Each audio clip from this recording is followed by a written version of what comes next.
Halo pemirsa, apa kabar Anda dimanapun berada? Dari Sabang sampai Merauke, dari Miangas sampai Pulau Rote. Salam Nusantara, jumpa lagi bersama saya, Doni The Kaiser.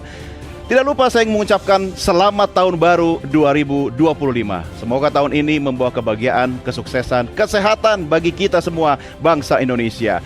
Pemirsa, kalau kita bicara tentang pekerja migran Indonesia, data menunjukkan bahwa kurang lebih sebanyak 5.184.369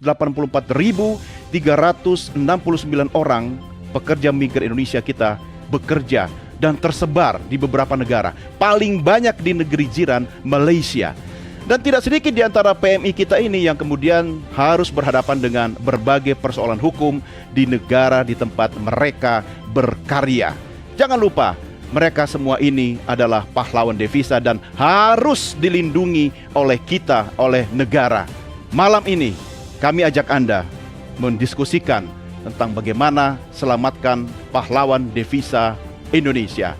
Ini dia, Merah Putih.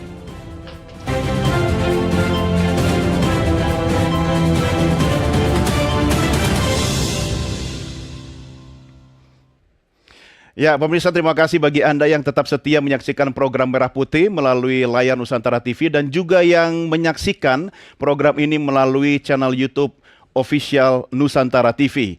Like, share, dan juga subscribe, dan Anda boleh memberikan komen dalam channel YouTube kami, termasuk topik yang kita diskusikan malam ini. Kami sudah hadirkan narasumber yang menjadi panelis diskusi malam ini. Bukan kaleng-kaleng, orang-orang yang tentu akan berkontribusi terkait dengan topik kita, selamatkan pahlawan devisa negara. Saya perkenalkan satu persatu. Di sebelah kanan saya, Direktur Perlindungan WNI, Kementerian Luar Negeri Republik Indonesia, Juda Nugraha. Pak Juda, apa kabar? Selamat malam, Mas Doni. Merdeka! Merdeka. Luar biasa. Semangat. Sehat Pak Juda? Siap. Mudah-mudahan WNI kita juga luar negeri sehat-sehat ya Pak ya? Insya Allah. Oke. Pak Juda jangan lupa mikrofon. Di sini suara tidak terdengar kalau tidak pakai mikrofon. Oke. Yang penting apa harapan Pak Juda buat WNI kita luar negeri? Ya, tentunya kami di Kementerian Luar Negeri ya selaku yang memberikan pelindungan warga negara Indonesia yang ada di luar negeri tentu ingin bahwa seluruh pekerja migran kita yang ada di luar negeri dapat terlindungi dari hulu hingga hilir. Oke, luar biasa. Tepuk tangan buat Pak Juda Nugraha. Baik pemirsa, panelis kita yang berikutnya adalah Direktur Pengawasan Pencegahan dan Penindakan dari Direktorat Jenderal Perlindungan Kementerian Perlindungan Pekerja Migran Indonesia, Eko Iswantono. Apa kabar Jenderal? Selamat malam. Sehat Pak Eko? Sehat. Alhamdulillah. Bagaimana ini kementerian Anda ini PR-nya baru lahir langsung banyak ini Pak Eko? Terima kasih Mas Doni. Kita berusaha di kementerian yang baru ini bekerja maksimal membantu pemerintah untuk melindungi PMI sesuai dengan tusi yang ada di kementerian kita adalah memberikan perlindungan terhadap pekerja migran Indonesia. Oke, itu tusinya utama ya Pak Eko ya. Baik, tepuk tangan buat Jenderal Eko. Oke, kalau Anda melihat wajah panelis kita yang satu ini pasti sudah tidak asing lagi karena sudah puluhan tahun bekerja khususnya di sektor pekerja migran kita. Wahyu Susilo, Direktur Eksekutif Migran Care. Mas Wahyu, apa kabar? Baik. Sehat? Sehat. Apa resepnya kok nggak berubah puluhan tahun ya? Tetap bahagia gitu ya? Tetap menderita bersama pekerja migran. Baru segmen 1 udah curhat, Mas.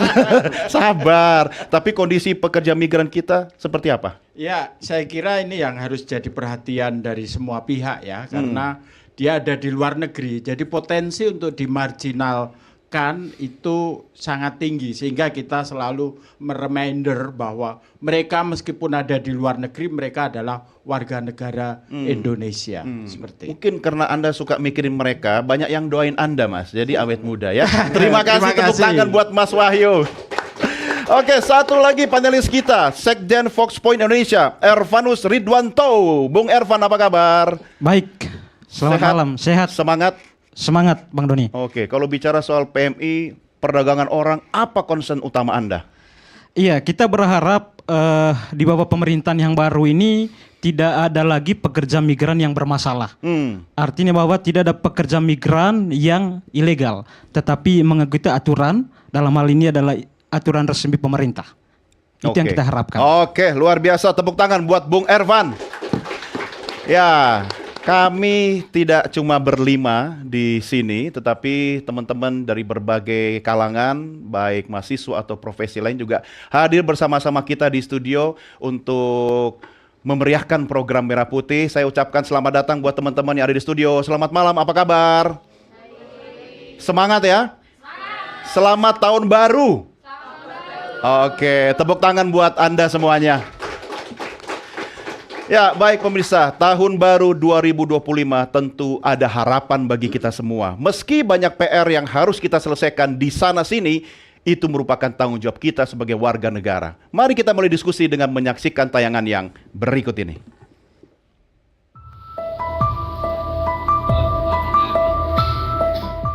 Mencari jalan tikus untuk menjadi pekerja migran berbuah hukuman. Menteri Perlindungan Pekerja Migran Indonesia, Abdul Qadir Karding mendatangi langsung 8 calon pekerja migran Indonesia di shelter PMI di Kelurahan Jurumudi, Kecamatan Benda, Kota Tangerang, Banten beberapa waktu lalu. Para calon PMI ini hendak diberangkatkan ke Abu Dhabi sebagai asisten rumah tangga dengan jasa keberangkatan non-prosedural atau ilegal. Gaji yang ditawarkan terbilang cukup lumayan, yakni sekitar 5 juta rupiah per bulan.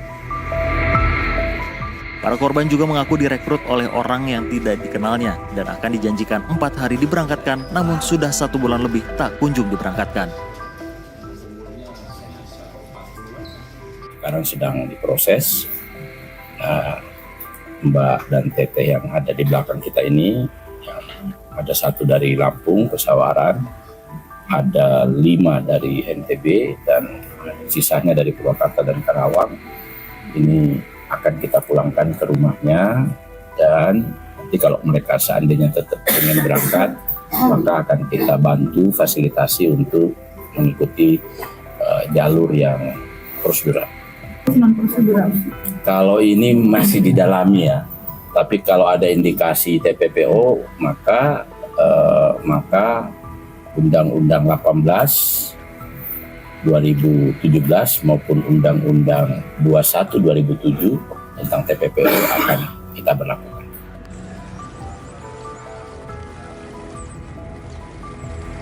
Tidak hanya agen tenaga kerja ilegal yang bermain, ada juga oknum polisi yang mencari keuntungan dalam dunia pekerja migran ilegal. Oknum polisi itu bertugas di Satuan Lalu Lintas Polres Bintan. Oknum polisi bersama istrinya turut diamankan petugas Satreskrim Polresta Tanjung Pinang. Berdasarkan informasi yang dihimpun, oknum polisi Polres Bintan dan istrinya diduga mengurus pengiriman pekerja migran Indonesia secara ilegal. Korban yang dijanjikan akan diberangkatkan ke Malaysia ditampung di rumah pelaku. Namun, korban yang tak kunjung diberangkatkan ke Malaysia akhirnya melaporkan kejadian itu ke Polresta Tanjung Pinang. Diproses di Polresta Tanjung Pinang. Itu kalau untuk dia sendiri Bang, tugasnya di? Kenapa? Tugasnya di mana Bang? Tugasnya di Polres Bintan. Untuk inisialnya Bang? Inisialnya AD. Oh, AD. Di anggota lantas berarti Bang? Iya. Kalau dari kita sendiri Bang, ada tekanan kita sama anggota yang lain Bang? Agar kasus nggak... Dari awal kami sudah mengimbau kepada seluruh anggota untuk tidak terlibat dalam tindak pidana apapun bentuknya itu. Yang jelas menjadi atensi di tempat kita adalah masalah TPPO, kemudian juga masalah narkoba, masalah judi, dan masalah penyelundupan. Kasus tenaga kerja ilegal ini seakan tidak pernah habis dan terus menjamur, mengingat faktor yang mempengaruhinya mulai dari iming-iming uang yang besar hingga janji manis keberangkatan ke luar negeri yang mudah. Tim Liputan, NTV melaporkan. Ya, pemirsa, langsung saja kita mulai diskusi. Saya ke Pak Judah dulu. Pak Judah, saya belum spesifik ke soal PMI ya, tapi Kementerian Luar Negeri wajib bertanggung jawab melindungi WNI yang ada di luar negeri. Nah, itu sebenarnya mekanisme pelindungan itu seperti apa secara sederhana, Pak Judah? Ya. Terima kasih Bang Doni. Jadi kami ingin menjelaskan dahulu magnitude kasus warga negara kita yang ada di luar negeri. Jadi selama 5 tahun terakhir, Kementerian Luar Negeri dan seluruh perwakilan RI yang ada di luar, ada sekitar 128 perwakilan kita yang ada di luar mencatatkan angka peningkatan kasus. Peningkatan? Dari tahun ke tahun. Ya. terakhir tahun 2023 ada lebih dari 53.000 kasus. Warga negara kita yang ada di luar, mayoritas itu dialami oleh pekerja migran kita. Lebih khusus lagi pekerja migran sektor domestik. Nah, dari 53.000 kasus tersebut, mayoritas itu adalah kasus undocumented.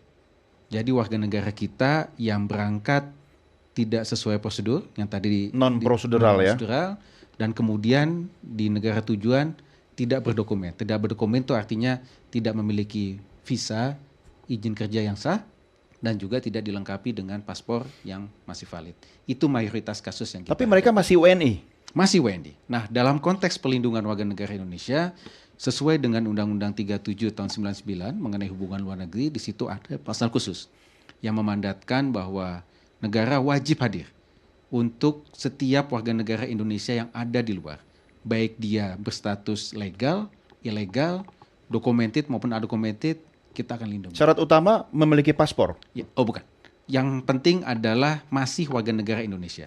Tidak memiliki paspor bukan berarti hilang kewarganegaraan. Oh, ini yang penting. Ya, jadi Karena banyak kasus warga negara kita kemudian dalam tanda petik ya, apakah paspornya ditahan, disita atau dihilangkan gitu, mereka tetap WNI. Tetap WNI. Negara harus hadir di situ. Ya, betul. Oke, tapi angkanya trennya naik ya Pak ya? Naik. Nah, itulah kemudian yang menjadi concern kita bersama adalah bagaimana kita semua pemangku kepentingan bisa menurunkan tren angka kasus tersebut. Ya.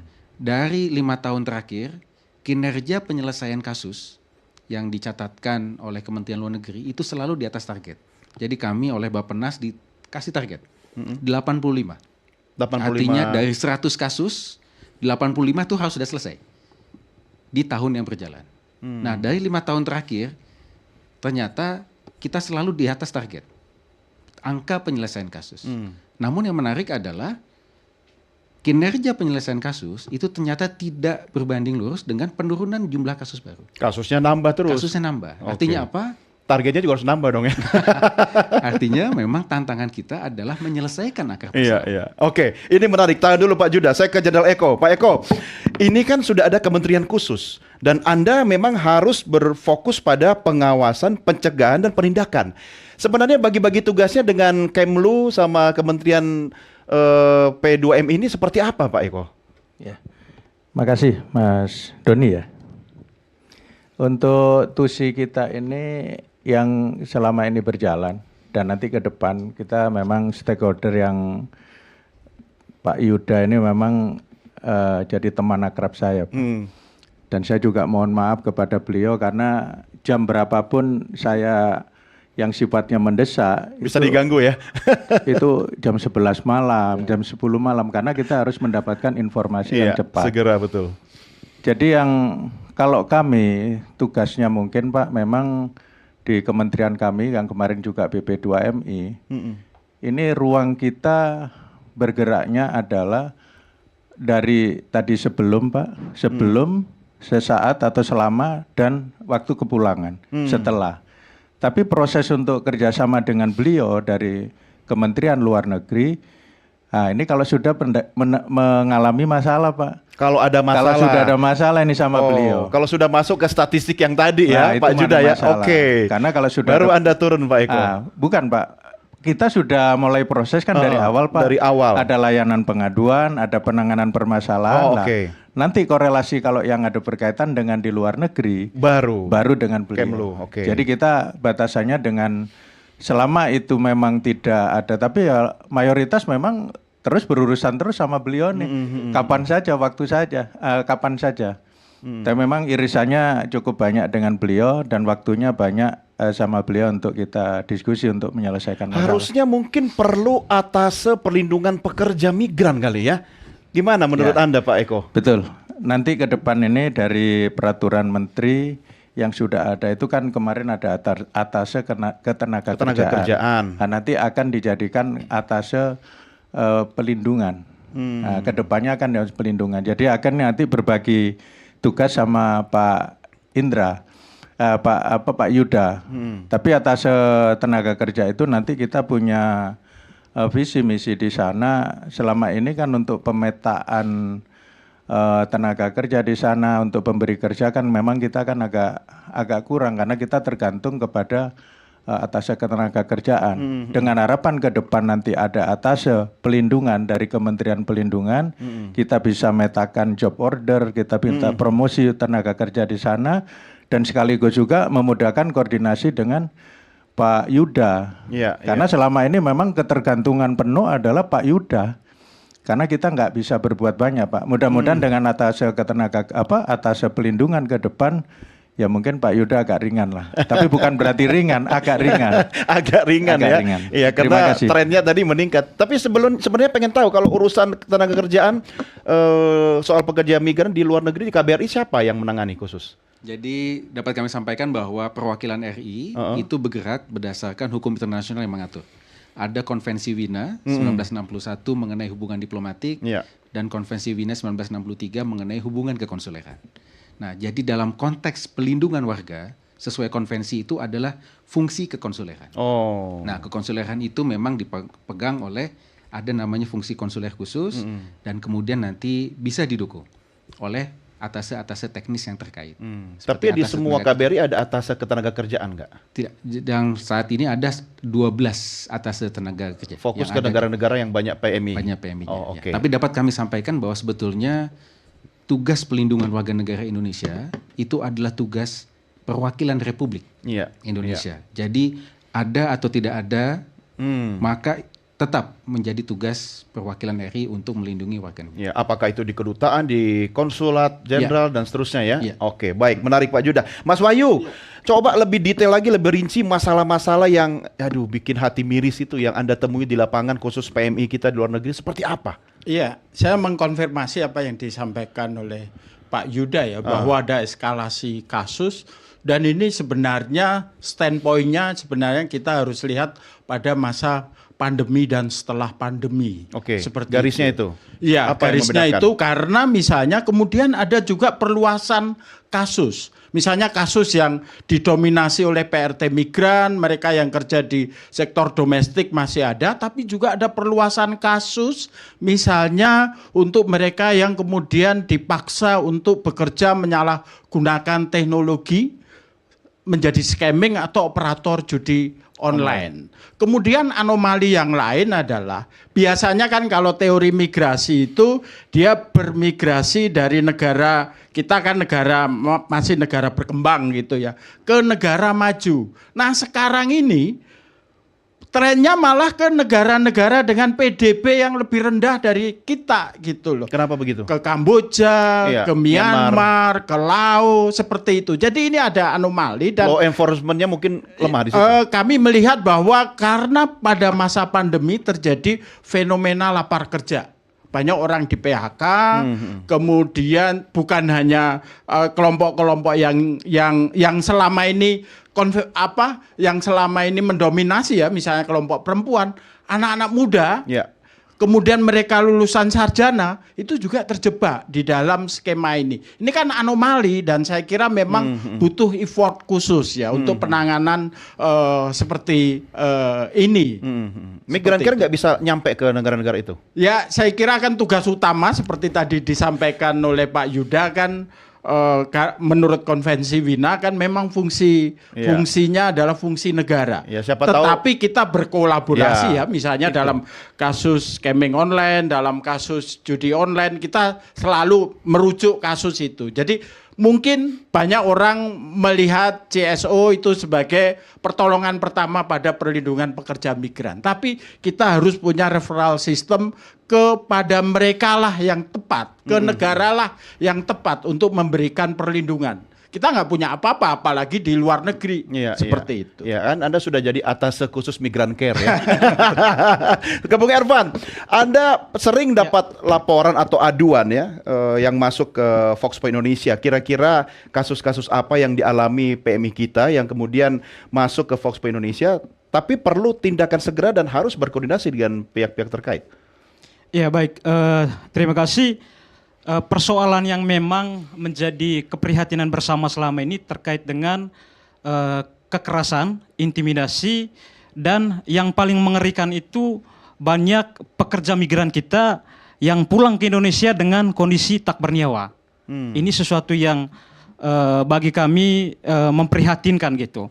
Dan sebagaimana yang kita ketahui, Indonesia adalah salah satu negara utama yang menjadi penyumbang pekerja migran di dunia.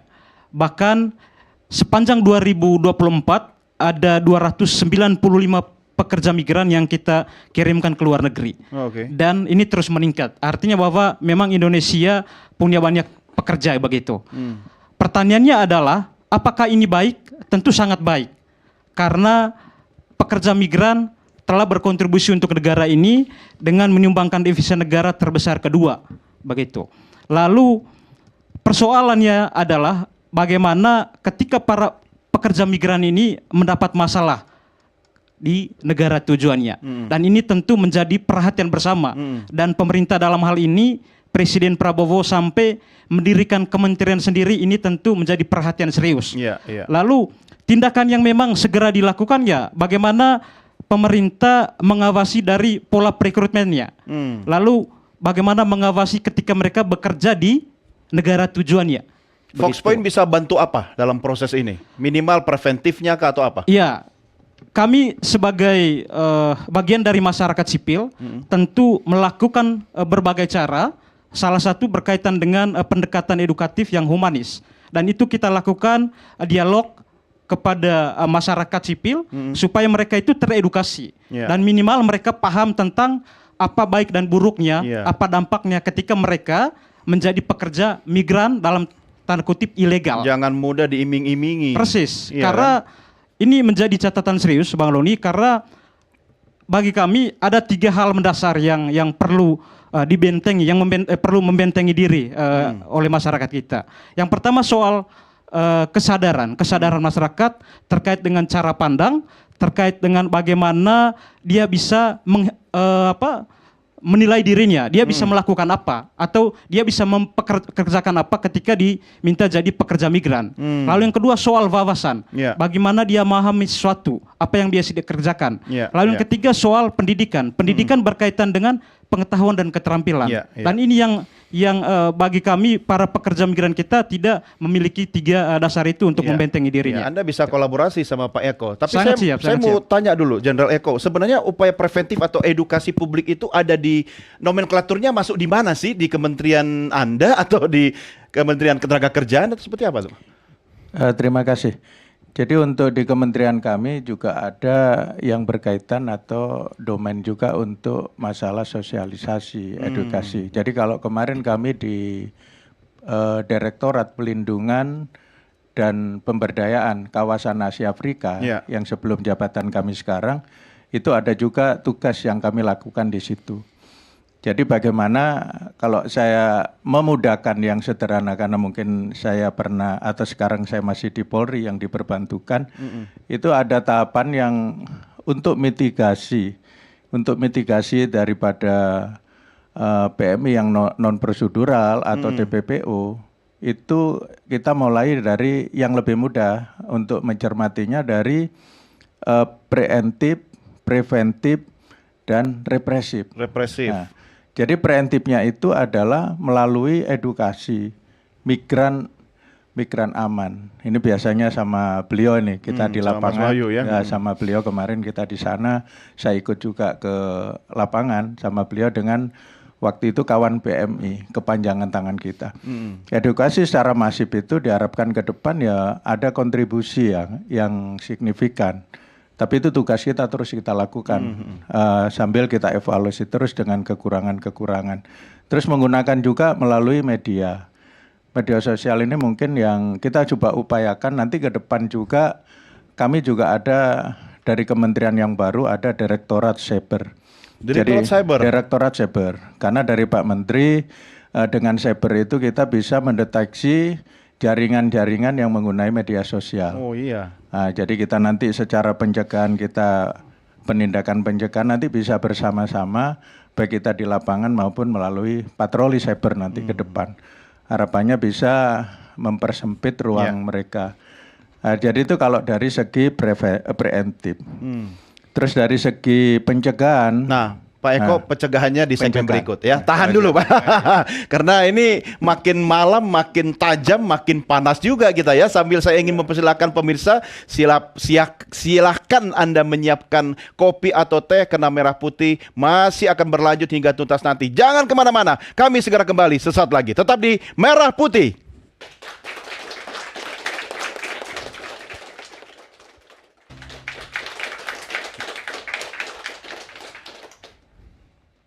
Terima kasih masih tetap bersama kami dalam program Merah Putih hanya di Nusantara TV. Ya pemirsa, tahun 2025 tentu Anda memiliki resolusi dan banyak harapan tercurahkan di tahun yang baru ini. Tapi kami semua sepakat yang ada di studio bahwa harapan kita, pekerja migran kita dimanapun berada, baik-baik saja. Karena mereka bukan hanya sebagai pahlawan devisa, jangan sampai yang pulang ke tanah air devisanya dan hanya nama. Ini PR besar bagi kita semua.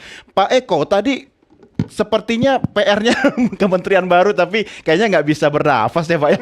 Tadi sudah preventif, apalagi Pak? Tolong dilanjutkan. Ya Pak, kalau preventif ini kaitannya dengan pencegahan. Jadi misalnya upaya-upaya yang kita lakukan, misalnya pengawasan di daerah bandara atau di daerah bandara-bandara terutama ini untuk mengantisipasi mereka berangkat ke luar negeri. Ya. Itu yang pertama. Yang kedua, kita melaksanakan sweeping atau razia di pemukiman atau penampungan. Maksudnya penampungan daripada PMI. Memang kita harus Sudah terdata itu? perlu jaringan. Sudah ada? Kita penampungan itu kan dari P3MI itu kan juga ada penampungan. Oke. Jadi ada penampungan yang sifatnya memang dari P3MI atau mungkin penampungan yang sifatnya situasional yang digunakan oleh Sementara. sindikat-sindikat Iya. itu. Emang kita perlu jaringan-jaringan itu yang berkaitan nanti ke depannya bisa untuk penindakan. Tapi yang paling utama sebenarnya adalah adanya kerjasama dari seluruh stakeholder. Karena kami tidak bisa bekerja sendiri.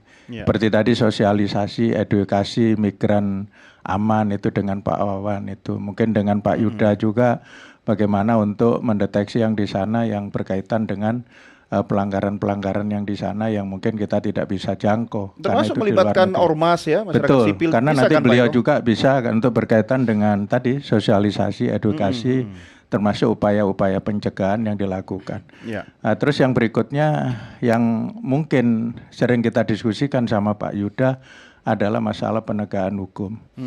Karena penegakan hukum itu yang bisa membuat efek jera, itu yang akan bisa mengurangi daripada pelaku-pelaku. Tapi ini ya memang situasi kondisi ini kan tetap bergulir terus Pak. Dengan tantangan, kesulitan, ekonomi, itu semua bergulir yang seiring untuk mencari peluang. Kita sudah ngambil cara yang ini, muncul lagi cara yang baru. Iya. Ya modus-modus operandi itu yang memang yang harus kita cermati, kita evaluasi terus bagaimana untuk mencari Iya. pola-pola penanganannya. Iya, dan biasanya gitu ya, mereka selalu punya cara ya Pak Eko untuk menemukan modus-modus baru. Termasuk Mas Wahyu jalan tikus yang banyak. Kan sudah ada anggotanya Pak Eko ditaruh di mana-mana, tapi jalan tikus itu bukan cuma tikus ternyata, udah segede gajah kayaknya tuh. Pengalaman di lapangan Anda menemukan kasus-kasus yang kemudian akhirnya pekerja kita bisa lari ke luar negeri secara ilegal itu seperti apa Mas Wahyu? Boleh mikrofonnya. Ya, karena kita punya perbatasan langsung ya, apalagi Iya. Malaysia jumlah penduduknya, jumlah pekerja migran kita terbanyak ke Malaysia. Ada banyak jalur baik lewat laut, lewat darat itu juga dilakukan. Paling Dan gampang saya ya. kira yang harus dikatakan adalah masih ada keterlibatan dari aparat. Itu yang saya kira penting ya. Jadi soal integritas, Iya. terutama integritas penjaga perbatasan itu adalah hal yang mutlak. Kalau kita punya niat ya untuk mengeliminasi ya migrasi yang tidak prosedural, migrasi yang irregular. Saya tidak suka. Niat mungkin ada Mas Wahyu, tapi iming-iming cuan lebih gede ya. Ya, saya kira itu ya. Dan saya kira kan tahun lalu kita pernah ada kasus besar kriminalisasi terhadap pekerja kemanusiaan Romo Paskalis ya, Betul. yang dia malah dia yang berjuang untuk memantau itu malah dia yang dikriminalisasi. Itu seharusnya nggak boleh karena saya kira masyarakat sipil lah juga menjadi bagian untuk mengupayakan adanya perlindungan tentu dengan tugasnya gitu ya. Tadi seperti yang disampaikan oleh Pak Eko, misalnya kami punya inisiatif namanya Desa Peduli Buruh Migran, Desbumi. Kami melakukan sosialisasi migrasi aman. Kami melakukan pendataan, mendorong pemerintah desa itu lebih peduli pada pekerja migran, memiliki payung hukum dalam bentuk perdes seperti itu. Nah, kalau itu kemudian direplikasi begitu banyak ya ke desa-desa yang lain, saya kira itu juga akan mengurangi sebenarnya mereka yang berangkat secara irreguler seperti itu. Jadi sebenarnya inisiatif Desbumi ini juga sudah direplikasi dulu oleh Kementerian Ketenagakerjaan ya dengan Desmigratif. Nah, saya kira dengan kementerian baru, saya kira kita juga bagaimana kementerian baru ini juga melihat desa itu juga sebagai pangkal sebenarnya. Bisa jadi pangkal masalah tetapi juga jadi pangkal solusi kalau kita bisa temukan. Karena di Undang-Undang 18 tahun 2017 ada pasal 42 yang mengamanatkan desa juga punya kewajiban dalam memberikan perlindungan terutama terhadap calon pekerja migran yang akan berangkat. Itu masuk preventif sebenarnya ya. Saya kira besok kalau milih kepala desa dalam pilkades harus ditanya program soal itu. Ya. Karena ini kasus kan. Kalau bicara statistik tadi kata Pak Yuda kan angkanya sebenarnya memprihatinkan. Meski beliau selalu di atas target, PR-nya selesai. Mas Wahyu berapa tahun ngurusi pekerja migran? Coba hitung. Ini tergantung umur. Ya mungkin jangan ngomong umur dong. Ketahuan ya, kita saya kira angkatannya. 2 dekade lah. 2 dekade ya? ngurus ini dengan melalui rezim-rezim dulu rezim migrasi yang tanpa undang-undang, sekarang rezim migrasi yang dengan undang-undang. Saya kira sudah ada kemajuan tapi masih ada banyak tantangan yang harus. Saya apresiasi apa yang Anda lakukan dan teman-teman Migran Care, tapi saatnya kolaborasi ya, Bung Ervan, Mas Wahyu, ini ada Pak Eko, Pak Yuda. Tapi pertanyaan saya Pak Yuda, kalau di luar negeri ini kan tidak semudah kita dalam kisah-kisah telenovel atau sinetron. Misalnya ada pekerja kita di sana, warga negara kita, kemudian ada masalah, belum tentu mereka punya akses. Mereka harus mendatangi kedutaan atau konsulat jenderal atau apapun, hotline atau nomor telepon. Kadang akses komunikasi mereka diputus atau disita atau ya mereka dikriminalisasi seperti kata Mas Wahyu. Bagaimana itu caranya? Betul sekali Mas Doni ya. Jadi tantangan kita adalah accessibility. Bagaimana warga negara kita, pekerja migran kita ketika menghadapi masalah mereka bisa mengakses KBRI, perwakilan kita. Dulu mereka harus datang fisik, mostly impossible. Apalagi kalau memang mereka harus datang dulu ya. Ya, artinya apa by phone atau bagaimana. Nah, sekarang kita sudah ciptakan transformasi digital. Kita sudah ciptakan apa yang kita sebut sebagai portal peduli WNI. Mungkin perlu ada semacam panic button atau apa kali ya? Begitu ya? Sudah ada. Udah ya? Ya, jadi kita ada 2 platform, Peduli WNI. Ya, bisa diakses di peduliwni.kemlu.go.id. peduliwni.kemlu.go.id. Bisa melakukan pengaduan online dimanapun, kapanpun, 24/7. Baik itu si korban maupun keluarganya yang ada di Indonesia. Kemudian kita juga punya aplikasi mobile, application Safe Travel Kemlu. Itu di situ ada panic button. Ya, jadi ketika panic button itu dipencet, otomatis aplikasi akan mencari perwakilan RI kita yang terdekat. Nah, kemudian diplomat kita yang ada di perwakilan tersebut akan dapat notifikasi. Estimasi waktu dari kasus-kasus yang ditangani kira-kira berapa lama sampai akhirnya perwakilan kita bisa menemui warga negara kita yang... Ini contoh ada satu kasus awak kapal kita yang bekerja di kapal ikan asing ya. Pada saat sedang berlayar di Selat Malaka. Ya, dia diancam oleh si pemilik kapal. Dia takutan, dia pencet panic button yang ada di Safe Travel Kemlu, kemudian aplikasi mencari perwakilan terdekat. Saat itu yang terdekat itu adalah KJRI kita yang ada di Penang. Nah, segera KJRI Penang kontak Malaysian Coast Guard. Dan Malaysian Coast Guard kemudian mengintercept kapal tersebut dan ternyata betul kargo kapal tersebut narkotika. Seperti itu. Nah, itu bagaimana teknologi kita gunakan untuk mempermudah warga negara kita untuk lapor. Namun kami ingin meng-highlight selain aksesibilitas, itu adalah kesadaran untuk berani melapor. Ini yang perlu kita Tapi kalau tumbuhkan. dalam tekanan ancaman gimana itu? Ya, betul. Jadi memang bagaimana kita bisa memberikan pemahaman kepada korban dan keluarga, jangan takut melapor. Karena informasi itulah yang kita perlukan untuk bisa menindaklanjuti pengaduan. Banyak warga negara kita yang even tidak aware dengan hak-haknya. Bahkan dia tidak tahu isi kontrak kerjanya.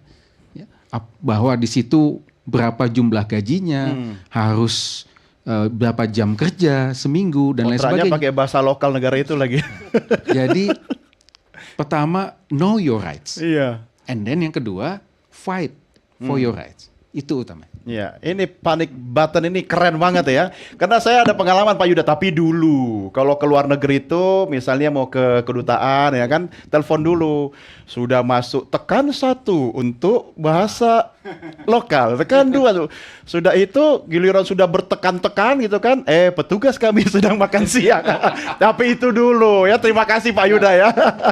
Nah, Bung Ervan, ini kesadaran harus muncul dari masyarakat. Anda punya tugas nih ya, sebelum kolaborasi dengan Jenderal Eko, bagaimana itu istilahnya mitigasi ya.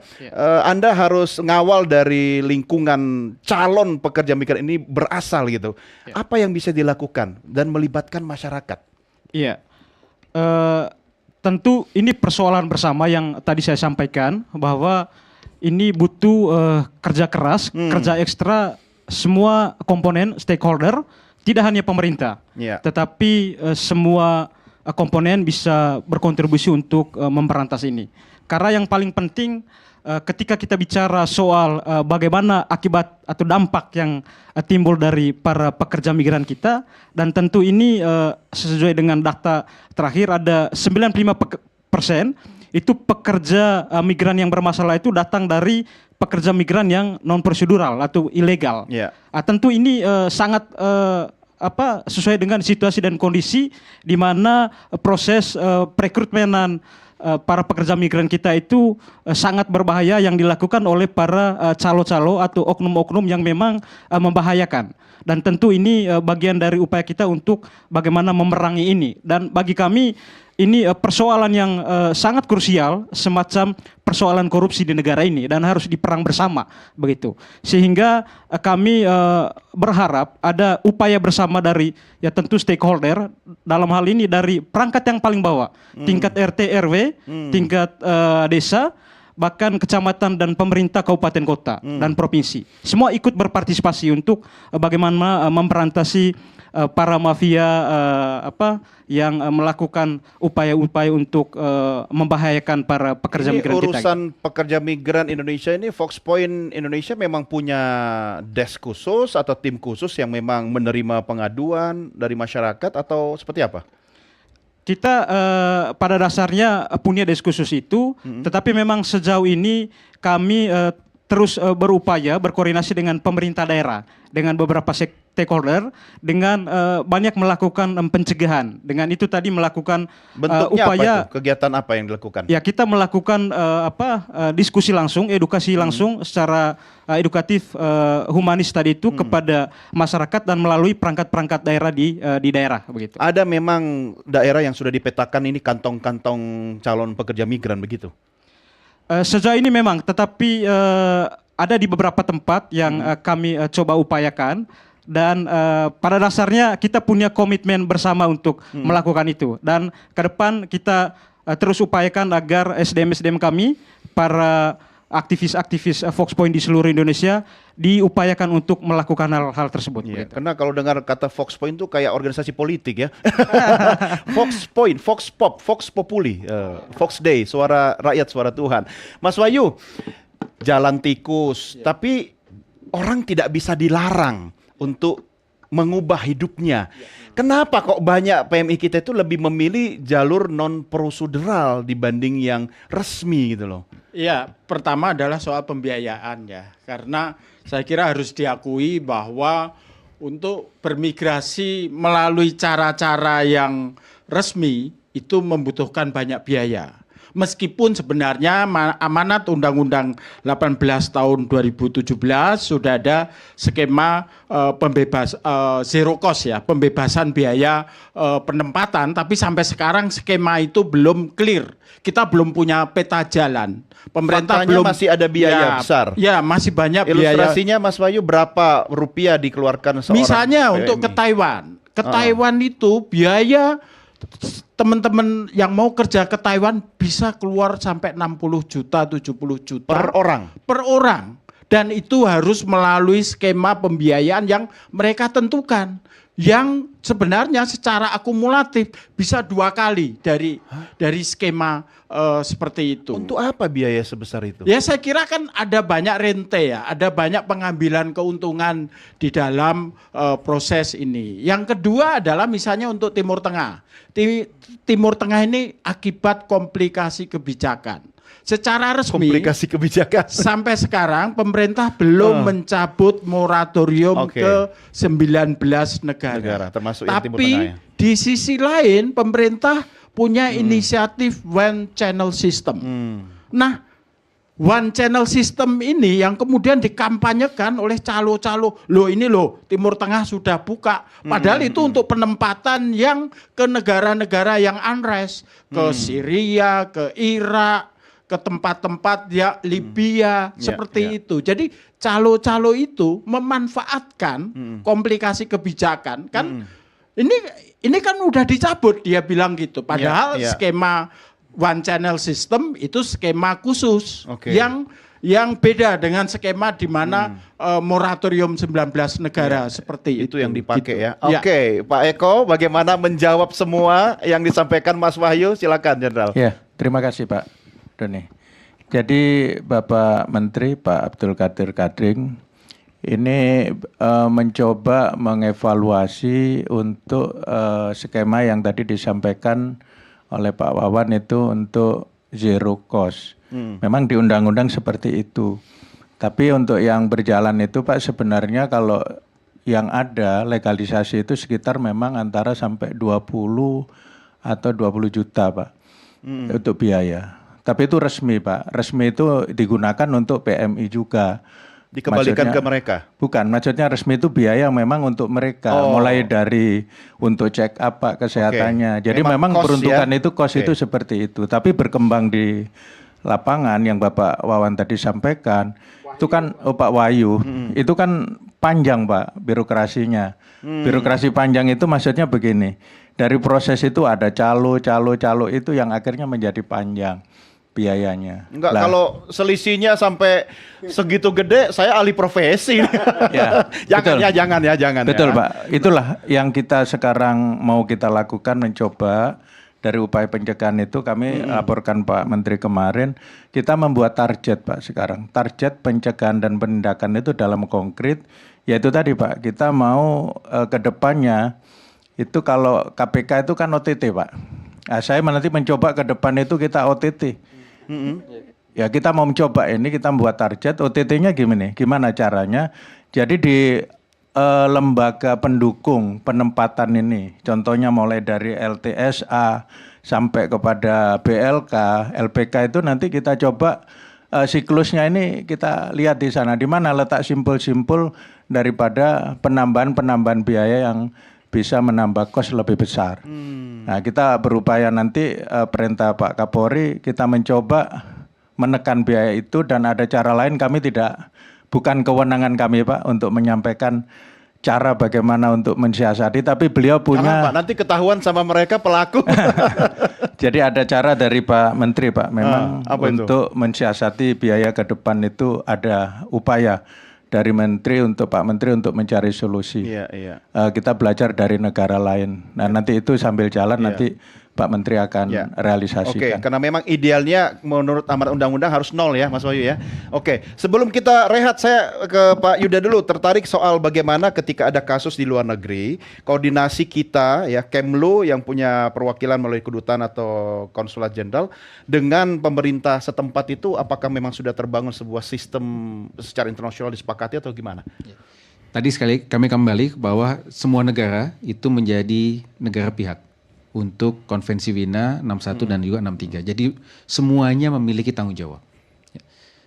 Sesuai dengan Konvensi Wina, bahwa ketika perwakilan RI menerima pengaduan, maka kemudian perwakilan RI harus melaporkannya kepada Kementerian Luar Negeri negara setempat. Ya. Dan kemudian negara setempatlah yang melakukan follow up. Nah, ini mungkin yang juga perlu kita pahami bersama. Bahwa kita perwakilan RI tidak memiliki yurisdiksi hukum. Iya, iya. Jadi harus kita, mereka. Iya, Tapi kita mendampingi. Kita dampingi. Oke. Kita dampingi, ya. Jadi ekspektasi publik kan memang sangat tinggi ya. Iya. Jadi misalkan ada yang disekap, ekspektasinya adalah Kemana kenapa Kemlu? kok? Kenapa kok petugas perwakilan tidak langsung ambil? Tidak boleh. Tidak ada orang Kemlu, tidak Betul. kelihatan gitu kan. Nah, memang nggak punya jurisdiksi ya. di sana. Betul. Jadi itu tidak diizinkan melalui norma hukum internasional yang ada. Artinya Jadi memang kemampuan harus diplomasi kita juga dipertaruhkan di situ ya. Ya, tapi tentu kita tidak tinggal diam. Jadi meskipun negara setempat yang harus melakukan follow up, ya, kita melakukan dorongan-dorongan. Baik itu dorongan melalui channel diplomatik maupun juga pendekatan-pendekatan kerjasama yang sudah kita lakukan. Oh, jadi bukan dorongan hanya- mulai dari halus sampai keras ya. Nah, Kalau kau tidak bantu ini ekspor ini Nah. kita tunda. Jadi kita Oke. punya banyak tools ya yang Iya, bisa iya, kita iya. gunakan untuk bisa mendorong negara setempat bisa segera merespon permintaan-permintaan kita. Ada beberapa kasus misalnya saya tidak tahu apakah ini kena bagian dari deal-dealan politik soal kasus Mary Jane yang sudah 15 tahun ya sampai hafal bahasa Jawa akhirnya pulang. Nah, masuk ke ranah itu nggak sih kalau bicara diplomasi? Tentunya itu berbeda. Itu Iya. Iya. situasi yang berbeda Oke. untuk kasus Mary Jane. Maaf kalau saya salah mengambil contoh ya. Maksud saya upaya diplomasi di luar negeri tentu harus kenceng dong ya. Betul, ya. Artinya kita dalam istilah diplomasi itu kan ada namanya resiprositas. Iya. Yang punya kepentingan pelindungan warga itu bukan hanya kita di negara setempat. Iya. Negara itu pun punya kepentingan pelindungan Betul. warganya di Indonesia. Iya. Itu yang kita gunakan. Iya. Itu yang kita gunakan. Oke, baik. Terima kasih Bapak-Bapak. Jangan senang dulu, kita masih panjang malam ini. Dan buat Anda pemirsa, silakan Anda boleh memberikan komentar live langsung melalui channel YouTube Official Nusantara TV. Jangan lupa like, share, dan juga subscribe. Nusantara TV dalam hal ini Merah Putih masih segera kembali sesaat lagi. Tetap bersama kami di Merah Putih.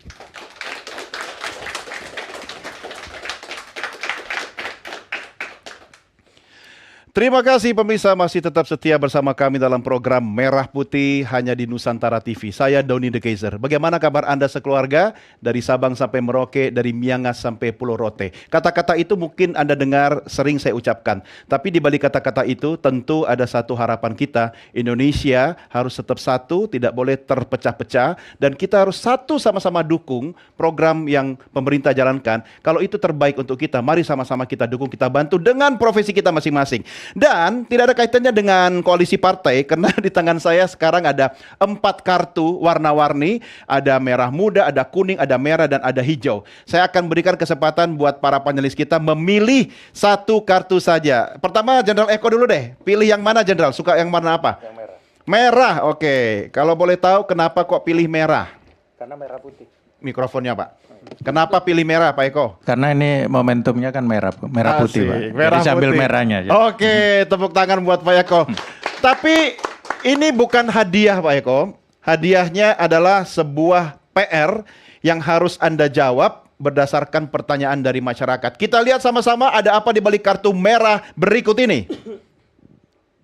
Jika keluarga kami bekerja di luar dan terlibat dalam permasalahan khususnya direkrut untuk menjadi pekerja yang terlibat dalam judi online, apakah pemerintah bisa membantu mereka untuk dipulangkan atau tidak? Wah, ini korban judol ini. Gimana Pak Eko? Silakan dikomentarin, nanti yang lain juga boleh ya. Pak Yuda sudah siap juga menjawab. Silakan Pak Eko. Ini sebenarnya Pak Yuda yang deg-degan. Distribusi deg-degan kita. Ya, terima kasih untuk Pak siapa namanya? Leksi Nah, dari Pak Ngada. Leksi, Pak Leksi dari Ngada. Ngada itu NTT, NTT, ya. NTT. Terima kasih. Prinsipnya kami di perundang-undangan itu di Undang-Undang 18 2017 Pak ada 2 item yang menjadi titik beratnya. itu ada layanan pengaduan dan penanganan masalah.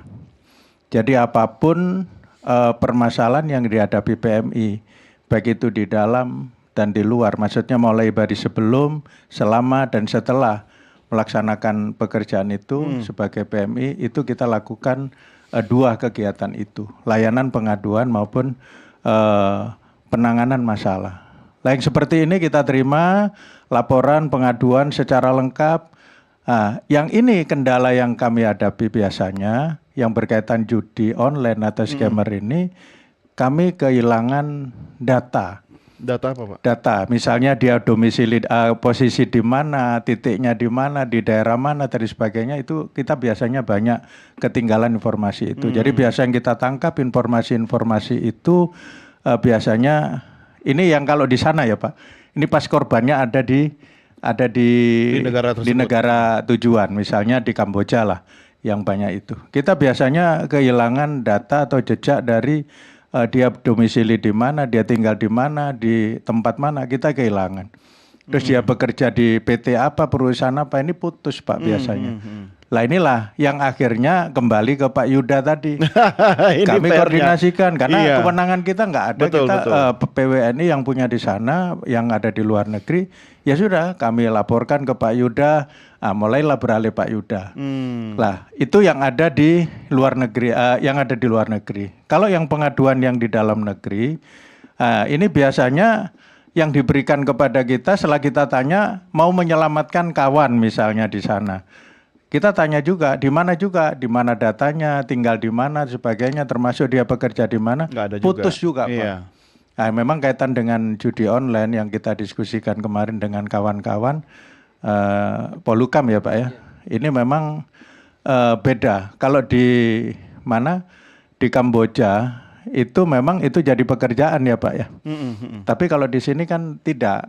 Acuan bertentangan dengan aturan hukum. Lah inilah kebijakan-kebijakan pekerjaan yang ada di luar negeri dengan di kita beda. Iya, di sana resmi, di Filipina juga Pak. Betul Pak. Lah di sini kan kita belum menjadi satu pekerjaan resmi. Lah inilah mereka yang menjadi pekerjaan PMI yang non prosedural. Jadi kedepannya memang inilah permasalahan itu memang muaranya nanti ke Pak Yuda lagi. Kami kirim surat lagi. Gara-gara kartu merah yang Pak Yuda dipilih Jenderal Eko, ini dampaknya bisa ke Kemlu. Ayo silahkan direspon Pak Yuda. Jadi tadi sampai Pak Leksi ya? Leksi dari Ngada, NTT. Jadi Pak Leksi dapat kami sampaikan setiap permasalahan warga negara Indonesia termasuk tadi rekan atau mungkin kerabat dari Pak Leksi yang memiliki masalah pekerjaan judi online di luar negeri dapat kita bantu. Pasti kita bantu.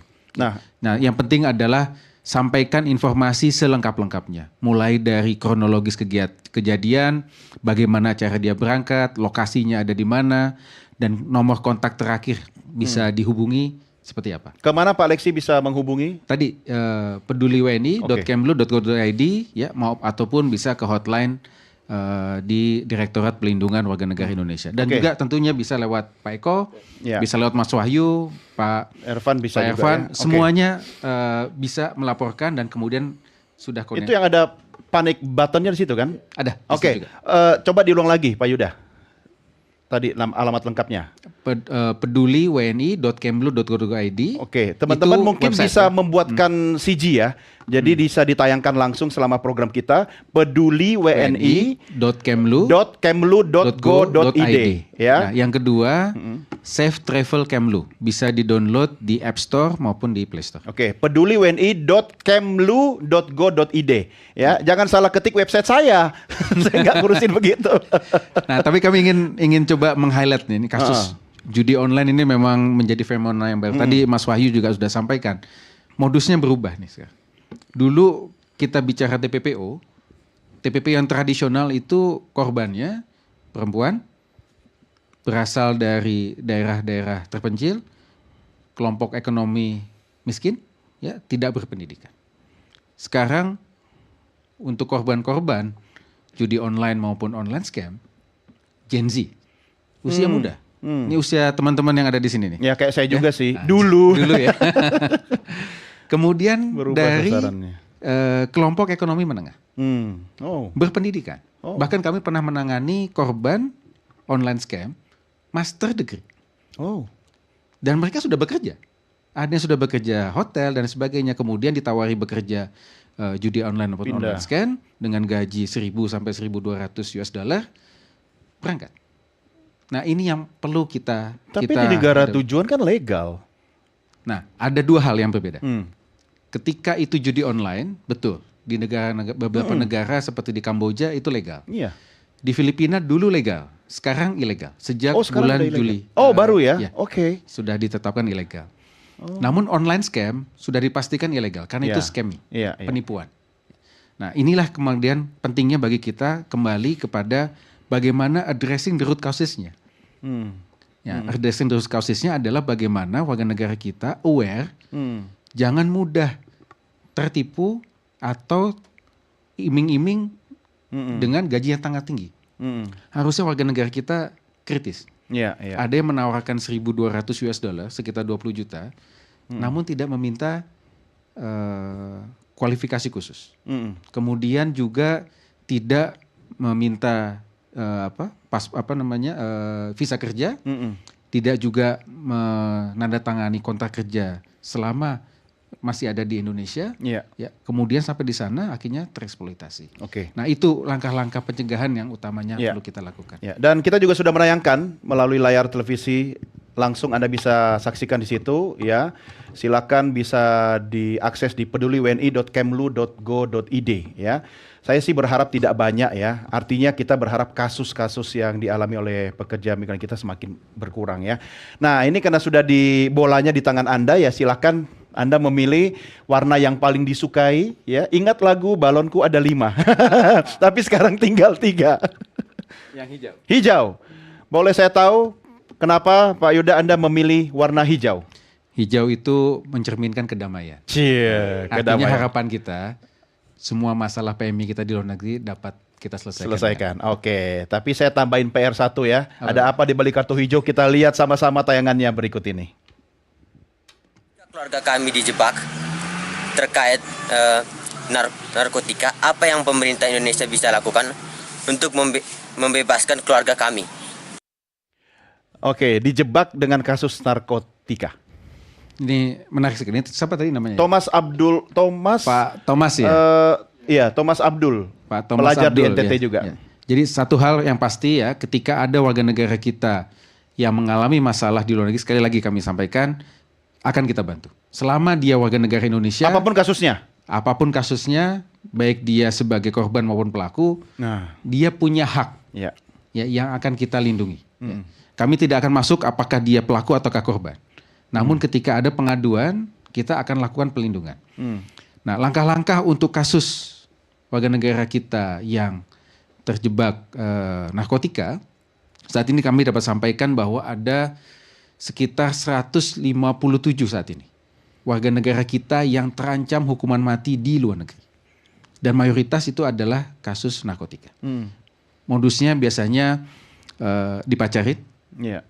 Kemudian diminta untuk membawa barang pacarnya, ya. Dia tidak tahu apa isinya, begitu transit, ya, contoh di Malaysia, kemudian tertangkap aparat setempat dan ternyata isinya narkotika dan akhirnya dituntut hukuman mati. Ya, memang seperti lagu ya, Love is Blind. Betul. Jadi kalau sudah jatuh cinta, dipacarin, dijadiin kurir, dan dia kemudian ditinggal ya. Nah, penasihat hukum atau pengacara siapa yang menyediakan? Jadi ketika kasus yang kita dalam klasifikasi kita sebutkan sebagai high profile case, ya, ketika kasus-kasus khusus utamanya WNI kita yang terancam hukuman mati, negara menyiapkan retainer lawyer. Sebagai contoh di Malaysia, ya, di Saudi, kita punya retainer lawyer. Artinya memang pengacara yang kita sewa khusus untuk melakukan pembelaan hukum. Negara yang bayar ya? Kita bayar semua. Namun sekali lagi, yang ingin kami highlight adalah negara tidak membela kesalahan. Itu yang harus kita ingin sampaikan dengan tegas. Tapi dia punya hak yang kita bela adalah haknya. Yang bersangkutan walaupun bersalah punya hak untuk mendapatkan peradilan yang adil. Itu yang kita bela. Ya, kami tidak ingin memberikan pesan yang besar. Hakim, kita tidak intervensi pengadilan setempat kan? Betul. Jangan sampai nanti publik salah menangkap Iya. ya bahwa is okay Iya. jadi Tenang, pengedar pasti di luar bebas. negeri nanti akan dibebaskan oleh negara. Bukan. Iya. Tugas negara bukan membebaskan warga negara kita dari kesalahan pidana yang dia lakukan. Ya, negara tidak memberikan impunitas. Iya. Loh, pengedar narkotika di Iya. Indonesia juga Iya. ada sanksi hukumnya. Ketika Iya. di luar pun Betul. akan sanksi hukum. Betul. Namun yang kita bela adalah hak-haknya. Hak mendapatkan pengacara, hak untuk mendapatkan penterjemah, hak mendapatkan perlakuan yang baik selama proses persidangan, itu kita bela. Tapi kalau ternyata secara sah dan meyakinkan dalam sistem peradilan setempat yang bersangkutan terbukti bersalah, ya itulah keadilan. Oke, Mas Wahyu, sepertinya banyak kasus yang inline ini sejalan. Gimana nih? Iya, saya kira untuk kasus narkotika memang banyak ya yang kemudian dipaksa, forced criminality, melakukan itu. Nah, di dalam hukum internasional, di dalam konvensi Palermo, kita punya undang-undang anti trafficking, ASEAN punya ASEAN Convention Against Trafficking in Person, itu ada prinsip non-punishment principle. Jadi orang yang dipaksa melakukan kejahatan dan dia adalah korban perdagangan orang, dia tidak bisa dihukum. Dia korban. Ya, Tapi dia harus dibuktikan bisa. dulu. Nah, itu yang penting menurut saya bagi perwakilan kita di luar negeri, punya lawyer yang punya kesadaran pada prinsip-prinsip TPPO itu, non punishment principle seperti itu. Karena itu ruang yang bisa diberikan seperti itu. Karena misalnya saya kira kita juga kerjasama dengan teman-teman PWNI ya, satu kasus seorang WNI kita di Jepang yang dipaksa untuk kemudian ternyata dia nggak tahu isi tasnya apa, ternyata isinya narkoba, dia bisa pulang, dia bisa dibebaskan meskipun tentu tetap ada surveillance seperti itu. Jadi sebenarnya praktek baik ya, bagaimana kita membela mereka dengan prinsip-prinsip seperti itu, artinya effortnya luar biasa. Itu yang saya kira penting juga untuk saya kira juga disampaikan ya ke publik seperti itu. Ya udah, saya kasih hadiah Mas Wahyu, pilih merah muda atau kuning? Saya pink aja. Pink. Iya. Kenapa kok pilih pink? Cinta kasih. Wih, saya pikir suka itu grup band Blackpink. Ada apa di balik kartu warna merah muda pilihan Mas Wahyu? Kita lihat sama-sama.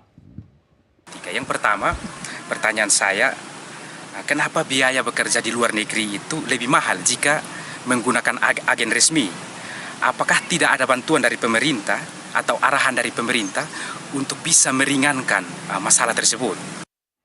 Nah, itu pas ya, seperti yang tadi saya sampaikan bahwa seharusnya memang pemerintah punya skema untuk menuju pembebasan biaya penempatan. Karena selama ini kalau evaluasi kami ya, kami apresiasi memang pemerintah menyediakan KUR. Tapi ternyata persentase atau besarannya masih sangat besar, masih menjadi beban yang besar diterima oleh teman-teman pekerja migran, dan yang ngambil keuntungan itu malah ternyata P3MI seperti itu. Jadi memang itulah yang saya kira salah satu solusi ya dari apa yang kita diskusikan hari ini. Kalau kita ingin mengurangi pekerja migran melalui jalur yang irregular atau jalur yang tidak prosedural, kita memang harus punya skema untuk paling tidak peringanan biaya penempatan. Karena Indonesia adalah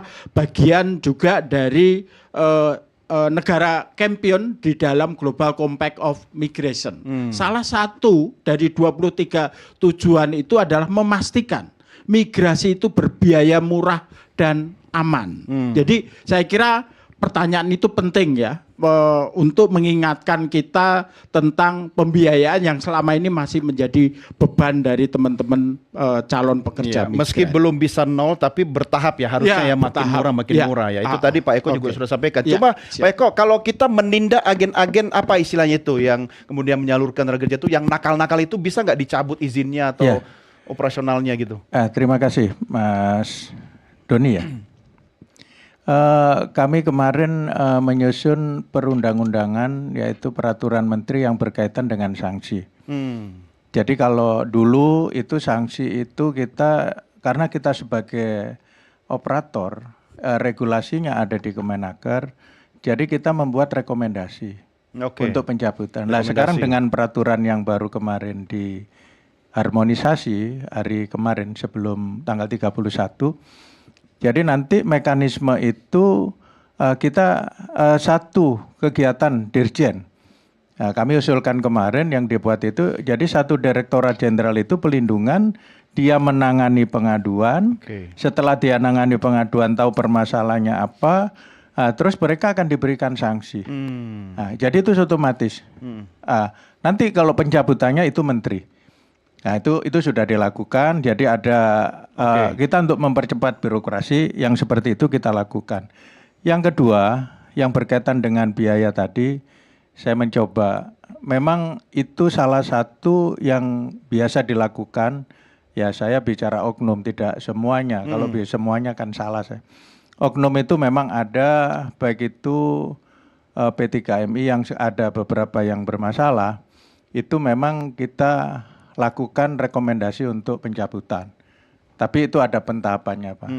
Tapi memang atensi dari Pak Menteri, kita berikan tindakan yang tegas kepada P3MI yang nakal. Karena akan dibuat nanti ke depan Pak Menteri sudah membuat namanya nanti evaluasi P3MI yang ada indikator yang mulai yang bagus sampai yang dengan tidak bagus. Nanti ada ke depannya dibuat gitu Pak. Terima kasih. Oke, baik. Nah, Bung Ervan, nggak bisa milih, harus terima sudah ya. Karena apapun yang Tuhan kasih pasti terbaik. Kalau saya boleh tanya, warna kuning bagi Anda akan memberi makna apa kira-kira? Bagi saya sendiri sebenarnya ada satu pilihan warna. Tadi warna hijau tapi sudah diambil. Oh, sudah diambil. Tapi karena tidak ada pilihan lain ya terpaksa harus terima. Apapun tantangannya harus ada solusinya. Gitu. Ya, kita lihat tantangannya dalam tayangan video berikut ini. Jadi saya karena ekonomi saya mau pergi lagi, jadi saya percaya aja gitu. Saya pikir bagus kayak waktu pertama gitu. Ya saya ikutin aja gitu. Apa yang membuat percaya Ibu? Ya percaya, yakin gitu. Saya pikir kan nggak ada yang kayak gitu. Semuanya baik-baik aja gitu. Ada iming-iming mau dikasih uang atau gimana tuh janjikan? Ya emang ada sih. Ya, uang pit namanya. Nah menariknya ini Bung Ervan, Ibu Tati ini sudah 3 kali hampir berangkat. Sudah keluar uang ya, tapi gagal. Nah artinya upaya preventif yang Anda dengungkan tadi bisa berjalan. Komentarnya? Iya, kita harus apresiasi dengan Ibu ini. Iya, maka apa yang kami sampaikan tadi, upaya preventif itu harus dimaksimalkan. Sehingga kerja keras stakeholder, termasuk pemerintah dalam hal ini, dan juga lembaga-lembaga terkait, termasuk ormas, pimpinan agama, itu sangat dibutuhkan. Dan ini salah satu contoh yang tentu membanggakan, dan tentu kita harus hormat dan apresiasi terhadap ibu ini, dan tentu kita berharap ada warga masyarakat lain yang juga seperti ini, kira-kira begitu. Apapun modus yang dilakukan, ya masyarakat dengan kesadarannya, dengan wawasan yang dimilikinya, dengan pendidikan yang dimilikinya, bisa membentengi dirinya untuk tidak tergiur dengan iming-iming atau modus-modus seperti ini. Melibatkan tokoh-tokoh agama kan bisa ya? Sangat bisa, sangat bisa. Dan saya kira pemuka agama punya kompetensi untuk memberikan himbauan atau edukasi terkait hal ini. Oke, baik. Kita berikan tepuk tangan buat para panelis kita, bapak-bapak yang luar biasa. Ya, saya percaya bahwa teman-teman yang ada di studio juga sudah tidak sabar ingin bertanya. Ada ya? Ada 300 orang sepertinya. Tapi saya akan pilih satu aja. Tapi nanti di segmen berikutnya ya. Pemirsa jangan kemana-mana. Tetap bersama kami dalam Merah Putih. Kami segera kembali sesaat lagi. Anda masih menyaksikan Merah Putih di Nusantara TV. Saya Doni The Kaiser. Dan saatnya sekarang kita berikan kesempatan bagi teman-teman yang ada di studio untuk boleh menyampaikan pendapat atau pertanyaan. Ada yang mau bertanya? Oke, boleh berdiri. Dengan siapa? Nama saya Ratu. Pertanyaan saya, Mbak Ratu, mahasiswa kerja? Oke, di mana? Di STAI Persis Jakarta. ambil jurusan apa? Komunikasi dan penyiaran Islam. Asik, saya juga anak komunikasi loh, dulu. Oke, silakan ada pertanyaan? Pertanyaannya, sistem satu pintu yang baru digagas oleh Kementerian Pekerja Migran itu bagaimana mekanismenya? Dan apakah itu justru malah membuat para calon pekerja migran semakin sulit untuk mendaftar? Terima kasih. Ada niat mau mendaftar atau gimana? Belum. Oh belum, oke. Terima kasih, tepuk tangan buat Ratu. Ini langsung ditujukan ke Pak Eko ini, silakan Jenderal. Terima kasih Mbak siapa? Ratu. Mbak Ratu. Jadi sistem satu pintu itu bukan malah mempersulit sebenarnya, itu malah akan mempercepat prosesnya. Karena kalau satu pintu itu kan satu kegiatan itu tersistem. Jadi tersistem, jadi tidak melalui birokrasi. Contoh misalnya, kalau saya gambarkan sekarang, misalnya dia daftar ke kita, ke BP2MI. Setelah daftar, nanti mau bikin paspornya ke mana? Ke imigrasi. Jadi perlu transport lagi, biaya untuk transport transmigrasi. Terus masih perlu imigrasi, terus perlu visa.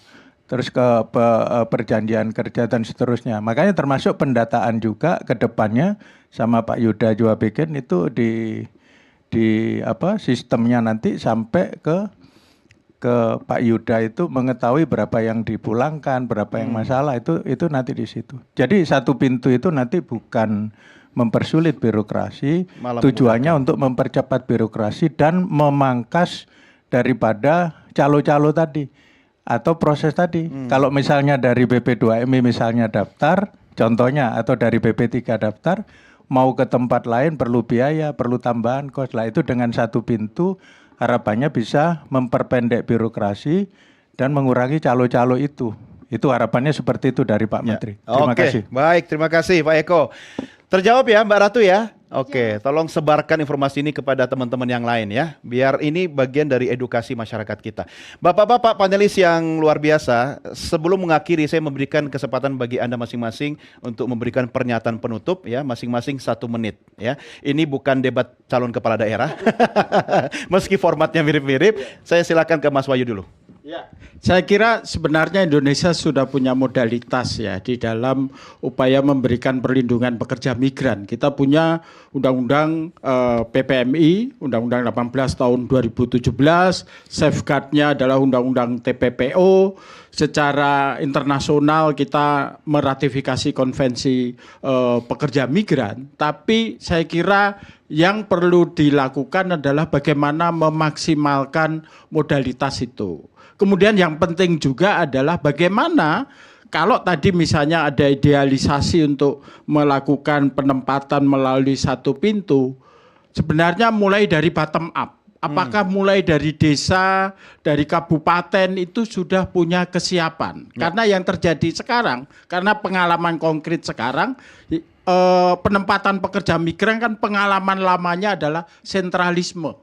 Padahal sekarang yang dibutuhkan adalah desentralisasi. Karena mereka berangkat dari desa, desanya seharusnya punya peran.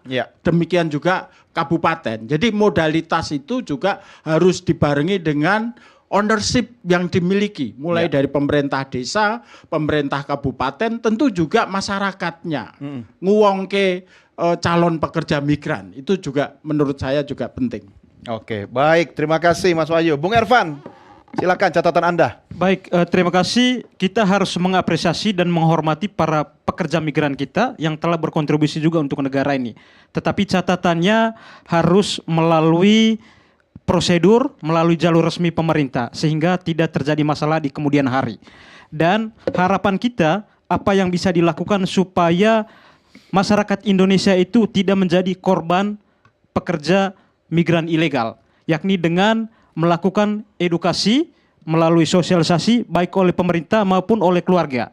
Kemudian bagaimana pemerintah daerah membangun balai latihan kerja. Di sana diberikan keterampilan sehingga mereka bisa didistribusikan pada lapangan pekerjaan yang ada di daerah atau bahkan mereka bisa menciptakan lapangan kerja. Kemudian yang terakhir, bagaimana pemerintah berani mengambil sebuah langkah strategis dengan mendatangkan investor di daerah sehingga para masyarakat kita banyak tersalurkan di sana, sehingga kita mengurangi mungkin para pekerja ini pergi ke luar negeri. Demikian itu yang kita harapkan. Oke, Terima kasih. menarik. Terima kasih. Silakan Pak Eko. Terima kasih waktu yang diberikan. Jadi kami hanya berpesan kepada seluruh warga negara Indonesia yang akan bekerja ke luar negeri. Saya mengajak dan mengimbau untuk bekerja melalui prosedur yang benar.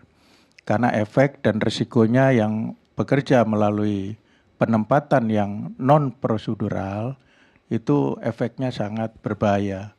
Eksploitasi, baik itu tenaga, jam kerja, dan penganiayaan dan lain sebagainya di negara tujuan atau di tempat memberi kerja yang merugikan daripada pekerja migran Indonesia. Jadi berharap kepada seluruh warga negara Indonesia yang akan bekerja ke luar negeri melalui jalur yang prosedural. Terima kasih. Siap, terima kasih. Silakan Pak Yuda.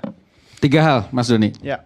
Pertama, tadi kita sudah bahas statistik kasus yang selalu tinggi dan kemudian ternyata sebagus apapun kinerja kita menyelesaikan kasus, penambahan kasus baru justru lebih tinggi.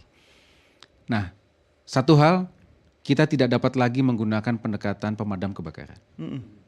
Kita harus mulai melihat permasalahan secara lebih komprehensif. Kita addressing the root causesnya, akar masalahnya. Jadi pendekatan hulu ke hilir itu harus komprehensif kita lakukan. Sesuai dengan Undang-Undang 18 tahun 2017, disebutkan bahwa pelindungan dilakukan sebelum, selama, dan sesudah. Selama ini kan kita fokus ketika kasusnya pop up, muncul selama. Nah, proses pelindungan itu harus sudah dimulai sejak dari hulu. Itu yang pertama. Yang kedua, meningkatkan public awareness campaign. Kesadaran masyarakat. Setiap warga negara memiliki hak untuk bekerja ke luar negeri. Itu tentu niatan yang baik.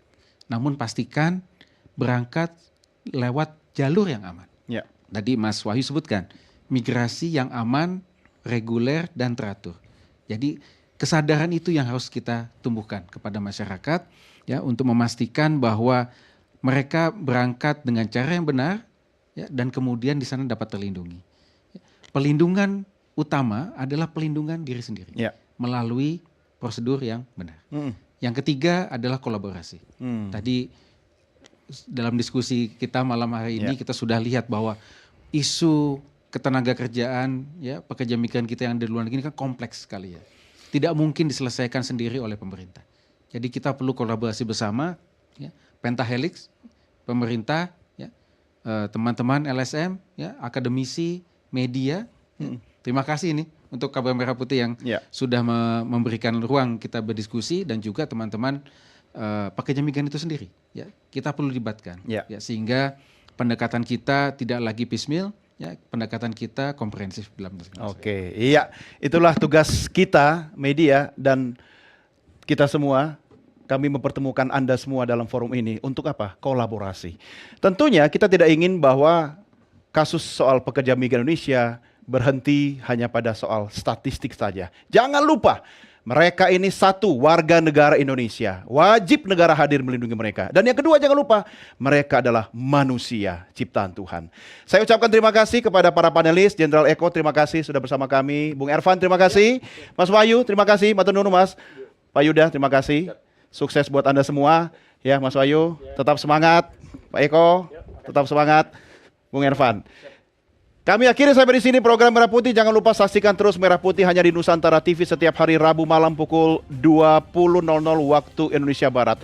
Saya Doni The Kaiser atas nama rekan-rekan redaksi dan kerabat kerja yang bertugas berterima kasih atas kebersamaan kita. Salam Nusantara, merdeka! Mari Bapak-bapak kita berkumpul.